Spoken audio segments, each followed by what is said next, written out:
చంద్రబాబు నాయుడు గారు, క్షమించండి చంద్రబాబు నాయుడు గారు, నా పరిస్థితి సంవత్సరం నా పార్టీ ఆఫీస్ కొట్టేసి, నా ఇల్లు కొట్టేసి, నన్ను జీవోత్సవాన్ని ధ్యానం వండి శవాన్ని చేశాడు ఈ దుర్మార్గుడు రఘురామకృష్ణరాజు సార్.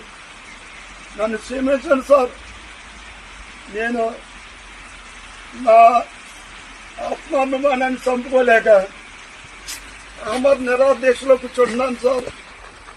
నన్ను క్షమించండి సార్. నేను పార్టీకి ఏ తప్పు చేయను సార్. నేను పార్టీ క్రమశిక్షణ తప్పను సార్. పార్టీ క్రమశిక్షణకు కట్టుబడి 40 సంవత్సరాలు నా రాజకీయ జీవితంలోనే ఇటువంటి ఘట్టం వస్తుందని మీరు ముఖ్యమంత్రిగా ఉండగా నాకు ఈ పరిస్థితి వస్తుందని నేను కళ్ళలో కూడా అనుకోలేదు చంద్రబాబు నాయుడు గారు. నన్ను క్షమించండి. నా ఆత్మాభిమానాన్ని చంపుకుని నేను జ్ఞానం ఉన్న జీవోత్సవాన్ని చంద్రబాబు నాయుడు గారు నన్ను క్షమించి, నేను పార్టీకి వ్యతిరేకంగా కానీ పార్టీ కాదు, నాకు ఇక్కడ ఉండి నియోజకవర్గంలోని తెలుగుదేశం పార్టీ నాయకులకు, కార్యకర్తలకు, అభిమానులకు, ప్రజలకు 83 నుంచి కూడా తెలుగుదేశం పార్టీ ఎంతో ఆదరించిన ఈ ఉండి నియోజకవర్గం ప్రజలందరినీ కూడా ఎప్పుడు కూడా ఏ విధమైన ఇబ్బందులు పెట్టలేదు.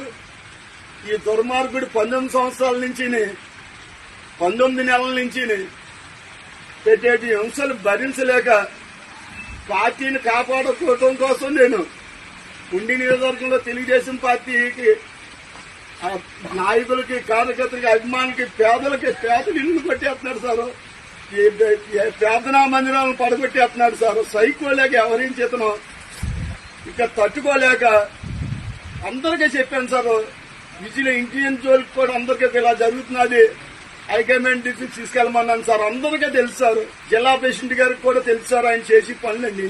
ఇన్ని అరాచకాలు చేసిన ఆయనకి జడిసిపోయి ఎవరో మాట్లాడలేక మీ దగ్గర చెప్తే ఏం చేస్తాడన్న భయంతో అందరూ ఉంటే, నేను మీకు అత్యంత సన్నిధుడిగా 40 సంవత్సరాలు మీతోటి నాకున్న అనుబంధాన్ని, తెలుగుదేశం పార్టీని ఇతను భూస్థాపన చేస్తున్నాడు అన్న ఉద్దేశంతో నేను గలవిప్పాను సార్. నన్ను గలవిప్పినందుకు ఇది పరిస్థితి ఇవాళ తీసుకొచ్చాడు సార్ ఈ దుర్మార్గుడు. నన్ను క్షమించి నేను చేసేటువంటి ఈ పవిత్రమైన ఆమరణ నిరాహార దీక్షకి మీరు నాకు అనుమతి ఇవ్వాల్సిందిగా హృదయపూర్వకంగా కోరుకుంటున్నాను చంద్రబాబు నాయుడు గారు.